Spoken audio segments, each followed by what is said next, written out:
La parole est à Monsieur Thierry Robert.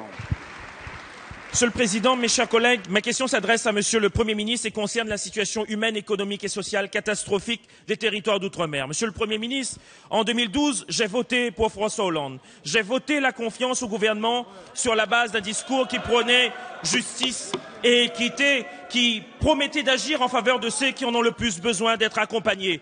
Bien que nos territoires soient au bord de l'explosion sociale, vous avez mis fin à des dispositifs comme le RSTA, alors même qu'ils permettaient d'injecter directement 50 millions d'euros dans l'économie réunionnaise. Pour protester contre cette situation, cette suppression de ce dispositif, un citoyen vient d'entamer une grève de la faim devant les grilles de la préfecture. Autre chose, l'incertitude qui pèse sur la défiscalisation outre-mer est en train de tuer notre économie, alors même que les dettes sociales et fiscales des entreprises avoisinent le milliard d'euros. La défiscalisation est un dispositif qui crée de l'emploi, qui crée de l'activité. Elle ne doit pas être considérée comme une niche fiscale qui profiterait qu'à certains.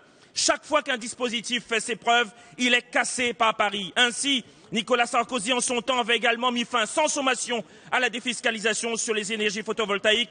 Le bon sens n'est donc ni de droite ni de gauche. Il n'est de l'ordre que de la volonté politique de vraiment considérer l'outre-mer non plus comme des sous-départements pour lesquels on peu d'intérêt, mais comme des départements français à part entière. Une récente étude de l'INSEE a démontré que la pauvreté y est 3 fois plus importante qu'en métropole. 30% de chômeurs, 65% chez les jeunes, plus de 20 000 foyers en attente d'un logement social, produits de première nécessité 40% plus chers, pas de continuité territoriale.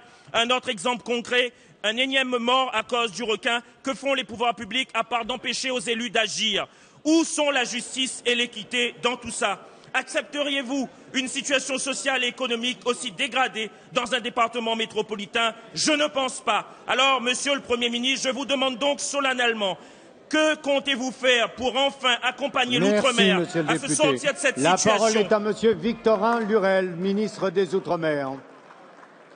Monsieur le Président, Mesdames et Messieurs les députés, Monsieur le député Thierry Robert, vous me permettrez, avant de vous faire réponse, d'adresser au nom du gouvernement et de la représentation nationale des condoléances sincères et émues à la famille de la jeune victime d'une attaque de requin. Une fois de plus, un requin a tué.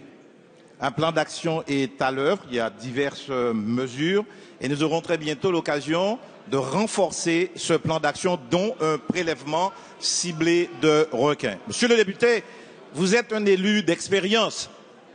Vous ne pouvez pas être frappé d'amnésie. Vous savez très bien qu'entre 2002 et 2012, le chômage a explosé dans les Outre-mer. Et nous sommes d'accord avec vous.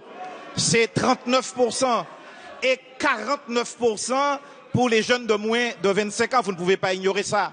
Vous ne pouvvez pas ignorer, monsieur le député, qu'entre 2002 et 2012, le crédit de la mission Outre-mer a diminué de plus de 20%. Vous ne pouvez pas ignorer, monsieur le député, que les crédits aidés pour les emplois aidés ont diminué, ont été divisés par 10. Vous ne pouvez pas oublier ça. Vous n'avez aujourd'hui plus à aller vous agenouiller devant la préfecture, ni à tenir des camps devant la préfecture. Vous savez ça, monsieur le député.